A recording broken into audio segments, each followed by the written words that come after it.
Сайн уу? За би өнөөдөр өөрийнхөө төгссөн сургуулийнхаа эмчид очиж үзүүлнэ. Сургууль дээр очиж эмчтэй үзүүлэх тайлмаараа сургууль болон кампусынхаа талаар бичлэг хий гэж бодлоо. Манай сургууль болон кампусыг сонирхож ивэл энэхүү бичлэгтээ хамт байгаарай. За ингээд сургууль руугаа явж гин мэдээж автобусандаа сууж очиноо. Миний амьдарч байгаа хотод автобус хаашаа ч явсан 50 центийн төлбөртэй буюу маш хямдхан байдаг болохоор би байнга автобусанд сууж явдаг. Автобусандаа суухдаа ч туртай байдаг. 3 автобус дамжиж яваа сургуулийнхаа автобусны буудлын дээр буучлаа. Ингэж 3 автобусаар дамжиж явхад гэрээс сургууль хүртэл нийт 46 минутыг зарцууллаа. Энэ бол Griffith University-гийн Nathan гэдэг нэртэй кампус нь. Энээс гадна нийт 4 кампус байгаа. Энэ замынхаа цаана нь манай сургуулийн хичээлийн байрууд байдаг. Замын наан талд нь болохоор сургуулийн ажилчдын офис, фитнес, оюутны дотуур байр гэх мэт барилгууд бас байдаг. Манай сургуулийн кампус руу ордог хэсэг нь уг нь аюул том логотой орц гарцтай байсан чинь тэр хавьд нь шинэ барилга барих гэж засвар хийгээд одоо зүгээр нэг жижиг завсраар орж гардаг болсон байлээ. Ингээд кампус руу ороод ирлээ. Кампусынхаа төв хэсэг рүү явъя. Манай кампусын ихэнх барилгууд нь хоорондоо холбогдсон байдаг.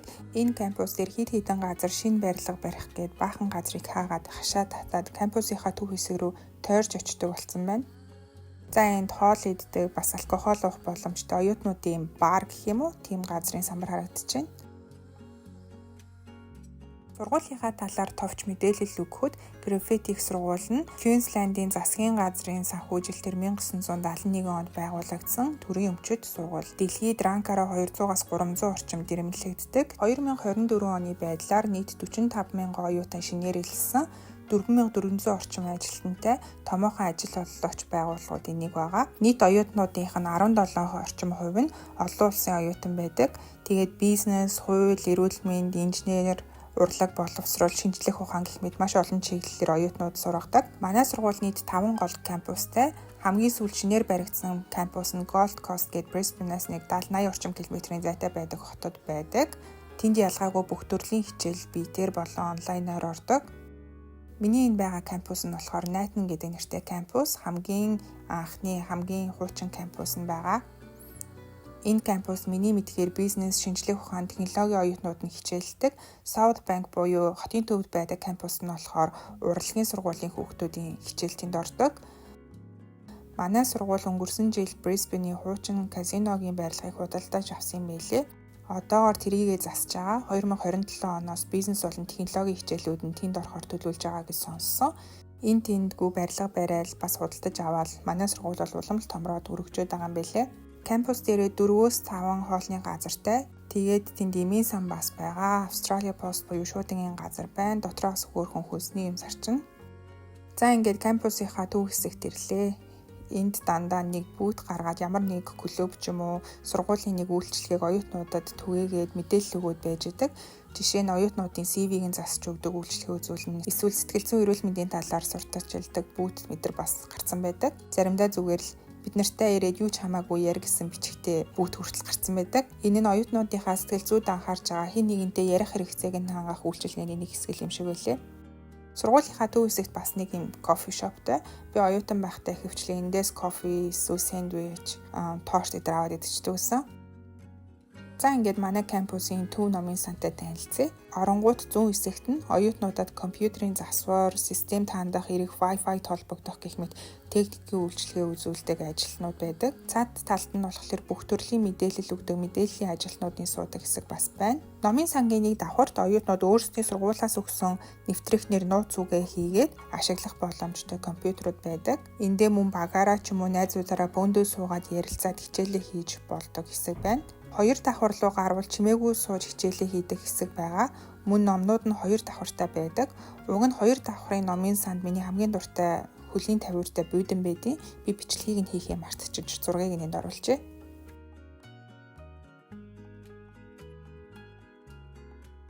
Түрүүн хэлсэнчлэн манай сургуулийн ихэнх барилгууд хоорондоо холбоотой байдаг. Би одоо номын сангийнхаа арын хаалгаар гараад сургуулийнхаа эмнэлэг рүү явж байна. Энд олон улсын оюутнуудад зөвлөгөө өгдөг хэсэг байна. Австрали угаасаа олон улсын оюутнууд ихтэй учраас тэднэрт зориулсан юм тусгай баг хамт олон гэх юм уу тийм хүмүүс байд юм бэлээ. Энд хичээлийн хөтөлбөрөөр хэрхэн сонгохоос ахуулаад визний зөвлөгөө хүртэл өгдөг. За энэ N12 гэдэг барилгад манай сургуулийн эмнэлэг байдаг. Би оюутан байхаасаа сургуулийнхаа эмнэлгийн эмчтээр нь үзүүлдэг байсан. Одоо нэгэнд 3 жил үзүүлсэн эмчээ солино гэхээр дахиад шинэ эмчэд өөрийнхөө түүхийг шинээр танилцуулна гэхээс төгшөөгөөд бас дээрэс нь миний үзүүлдэг эмч бүр үнэхээр сэтгэлтэй болохоор гэртээгээ юм уу ажилтайгаа ойрхон эмч рүү шилжиж чаддаггүй юм. Бас сургуулийн эмч нарын нэг давуу тал нь олон улсын хүмүүсийн онцлогийг мэддэг, тэднэрт тохиолдог асуудлуудыг бас мэддэг. Ер нь гадны хүмүүстэй харьцаа сурцсан байт юм шиг санагдсан. Жишээ нь манай эмч чи Монголоос ирсэн учраас чиний цусны шинжилгээний хариу ийм байгаа. Монголд ийм өвчин элбэг байдаг учраас чи ингэх хэрэгтэй ч гэдэг юм уу. Намайг айгүй сайн мэдээд зөвлөгөө өгөөд байдаг. Тэгээ та яаж ингэж сайн Монголын талаар мэддэг гэсэн чи өмнө нь зөндөө монгол оюутнуудтай байсан. Тэднэрт бас яг ийм асуудал тулгардаг байсан. Тийм болохоор сайн мэдчихэж байгаамаа гэд хариулж ирсэн. Уг нь бол би энд ихэнх хүмүүсийн Монголоос ирсэн гэж уулзсангууд бараг л чи миний амьдралтаа уулзчихсан анхны монгол хүн л гэдээ тэгдэг. Энд сэтгцийн эрүүл мэндэд маш сайн анхаардаг, хаа сайгүй баахан пострууд, гарын авлага байдаг. Түрүүн бас хэлж байсанчлан оюутнуудынхаа сайн сайхан байдлыг дэмждэг клуб гэх юм уу та. Тиймэрхүү клубүүд, сургуулийн ажилтнууд байнга ямар нэг үйл ажиллагаа сургуулийн төв талбай дээр хэрэгжүүлээд байж байдаг. Хүмүүсээ би эмчтэй үзүүлчихэд гарч ирж байна. Шинжилгээний хариуг авахын тулд заавал эмчтэй үзүүлж байна. Би өмнө сургууль дээрээ санхүүгийнхаа албанд анализийн багт дадлага хийжсэн ахгүй юу. Тэгээд тэрнийхээ офисыг харуулъя гэж одоо тийшээ явж байна. За энэ манай сургуулийн карьерийн зөвлөгөө өгдөг хүмүүсийн офис байна. Би энд хэд удаа ирж CV-гээ засуулаад бас карьерийн зөвлөгөө аваад карьерийн зөвлөх маань бас намайг өнгөрсөн жилүүдэд төгсөж исэн хүмүүстэй холбож өгч исэн ач буянтай газар байгаа.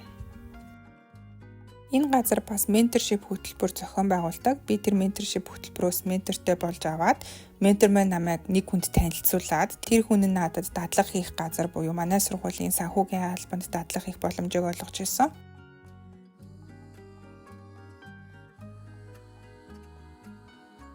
Манай энэ кампус битүү ой модон дунд байгуулагдсан юм байлээ. Би кампусынхаа дээрээс нь авсан зургийг энд оруулчихъя.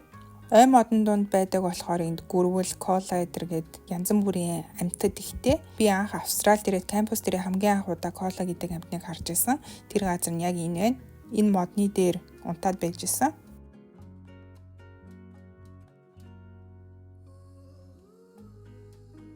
Энэ талбай дээр 3 дахь өдөр болгон ивент зохион байгуулагддаг. Тэрэн дээр нь вагон чигтээ хоолны газрууд, ямар нэг байгууллагуудын сурталчилгааны бүүтүүд гэх мэт янз бүрийн байгууллагууд ирээд үйл ажиллагаа зохион байгуулдаг. Би заримдаа энд бас ирж хоолоо идэнгээ хичээлээ хийждэг байсан. Ер нь кампус дотроо байхад хаана л хичээл хийх боломжтой. Зөндөө сандал ширээ залгууртай. Монголд оюутан байхад залгууртай газар олж хичээл хийх гэж бүр амар зовдөг байсан. Тэгээ мөсийн 5 дугаар байрны 5 давхарт бидах гэдэг нэртэй нэг газар байдаг. Тэнд нэг 40 орчим юм уу хүүхдийн ширээ сандалтны зайтай. Тэгээ тэнд нь суудал олдохгүй. Хичээл хийх гэж нэлийн зовж хийдэг байж лээ. Сургуулийн зарлалын самбар дээр хэрэгтэй мэдээллүүд зөндөө байдаг. Энэ самбар дээр байгаа мэдээллүүдийг дурдвал оюутнуудад зориулсан ажлын зартай вебсайтны QR код байна, карьерийн зөвлөгөөний мэдээлэл байна, судалгааны ажил бичиж байгаа PhD оюутнуудад туслах QR код байна. За тэгээд карьерийн зөвлөгөө, олон улсын оюутнуудын зөвлөгөө, менторийн үйлчилгээ гэх мэт байна. Нэмээд маш олон клубүүдийн үйл ажиллагаа бас энд байдаг. Тэднэр нь бас хөөрхөн үнэгүй хоол унд панкейк гэдэр бас байнгын өгдөг. Тэр мэдээллүүд нь энэ самбар дээр байна. Нэмээд энд оюутнуудад зориулсан олон үйл ажиллагаа клубүүд бас байдаг. Тэр клубүүд нь оюутнуудад хөнгөлөлттэй үнээр активитинууд хийх боломж олгодог. Жишээ нь эндээс нэг 100 км 200 км газар ч юм уу далайн хэрэг явж үзье гэх юм бол над шиг юм машингүй оюутнуудад бол айгүй хэцүү шттэ бараг тийш очиж үзэхгүй гэсэн үг. Гэтэл тийм оюутнуудад зориулаад сургуулиас 2-3 автобус гаргаад тэгээ бидраас зөвхөн $20 ч юм уу тий $10 ч юм уу такс аваад тэгээд бөөнд нь аялуулах тийм үйлчилгээ бас байдаг. Эсвэл серфинг класс бөөнөрөө очиж хичээл авдаг ч юм уу. Тиймэрдүү үйлчилгээ нь уул нь бол үндсэн үнэ нэг $100 орчим байт юм байлээ. Гэтэл оюутнуудаас бол $30 аваад серфинг хичээл авчдаг. Гэхдээ иймэрдүү үйл ажиллагааных нь плед нь бүр амар хурдан дуусчт юм байлээ. Зарлагдангууд нь л шууд ороод бараг ихний 5 минут 10 минутын дотор эргэлттэйнүүд нь шууд дуусчдаг. Би иймэрхүү аяллаар зөндөө олон сонирхолтой зүйлс хийж бас шинэ олон газруудтай танилцж байсан. Griffith сургуулийн дотроо олон салбар сургуулиудтай. Одоо миний төгссөн буюу IT-ийн сургууль руу явъя. Манай сургууль кампусынхаа төв хэсгээс жоохон зайтай байдаг. Шинээр баригдсан барилга байгаа. Энэ барилга дотор IT-гаас гадна нисэх, Тэгээд инженерчлэлийн чиглэлийн хичээлүүд бас ордог. За ингээд сургууль дээр ирлээ. Би энэ барилга дотор л дийлэнх цагаа өнгөрөөдөг байсан.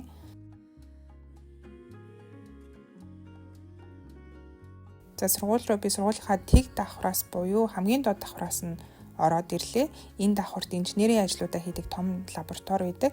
Заримдаа энэ том лабораторид онгоц хүртэл байж идэг. Онгоц дээр хүүхдүүд туршилт ч юм уу нэг инженерийн ажил хийгээд ах шиг харагддаг. За манай сургуулийн ангиуд нь 4 давхарт байдаг. Хэдүүлээ 4 давхар руу шууд гаръя.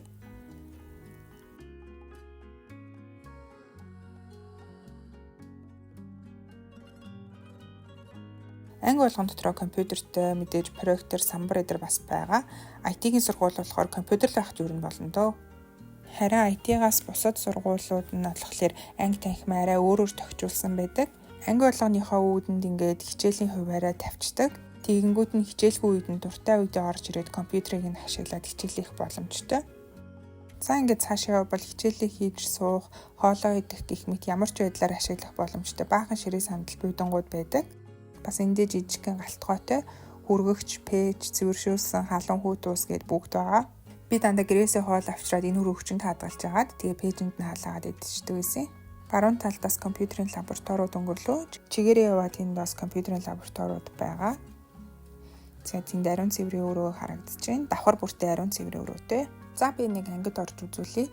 Энэ миний хамгийн дуртай анги. Манай хичээлүүд ихэвчлэн энэ ангид ордог гэсэн. Би бас хичээлгүй үедээ байнга энэ ангид орж ирж хичээлээ хийдэг гэсэн.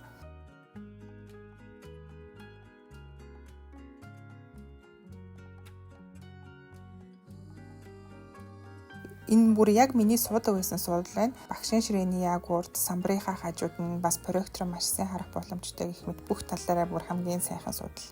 Давхартаа ийм самбарууд дээр мэдээлэл заруудаа байнга тавьчихдаг. Нэг fun fact хэлэхэд би эндээс нэг граффитийн урлагийн сургуулийн нүүр царай болох оюутан шалгаруулж авнаа. Цалинтай энтер гэхээр нь юу ч бодлохгүйгээр зүгээр нэг 6 явуулсан байхгүй юу. Тэгсэн чинь шалгаруулалтанд нь тэнцээд тэгээд нэг 2-3 цагийн турш 6 хулаад 6 авалтанд ороод тэгээ $200 бэлгийн карт авч ийсэн. Гой зурагтайч болоод мөнгөтэйч болоод бас төгссөн сургуулийнхаа сэтгүүл сурталчилгаануудад 6 тавилна гэхээр надад гоё санагдаад идэгэн.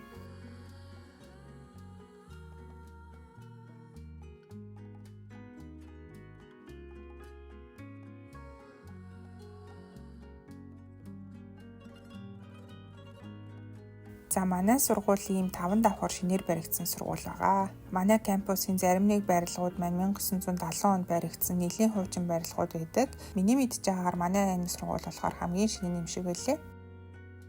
За яг сургуулиасаа гараа явж байна. Арж яг манай сургууль харагдаж байна. Энд олон ч шүн хонсондоо.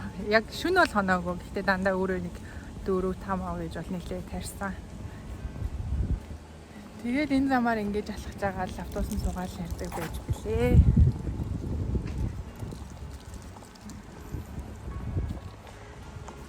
Замынхаа цаа талд нь бас сургуулийн офисын ажилтнуудын байрлал байна. Жим нь бас энд байдаг. Бас нэг кофе шоп тэнд байгаа. Манай сургуулийн бассейн, бусад теннисний талбайч гэдэг юм уу, тиймэрхүү юмнууд нь болохоор эндээс нэг 4-5 км-ийн зайтай өөр кампус дээр байдیں۔ Би энэ хаваар уг нь зөндөө явдаг ч гэсэн дандаа хажуугаар нь яваал өнгөрчдөг. Ердөөсөө дотор нь хорж ийшээ явж сонирхож үзэж байгаагүй юм байна. Ийшээ бол дахиад зөндөө олон барилгууд байдаг юм байна. Анх удаага л ийшээ ирж үзлээ.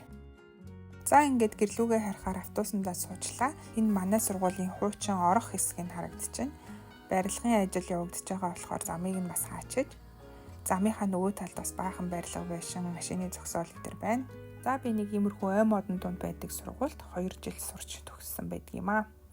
Надтай хамт миний сургуультай танилцсанд баярлалаа. Дараагийн бичлэгээр уулзъя.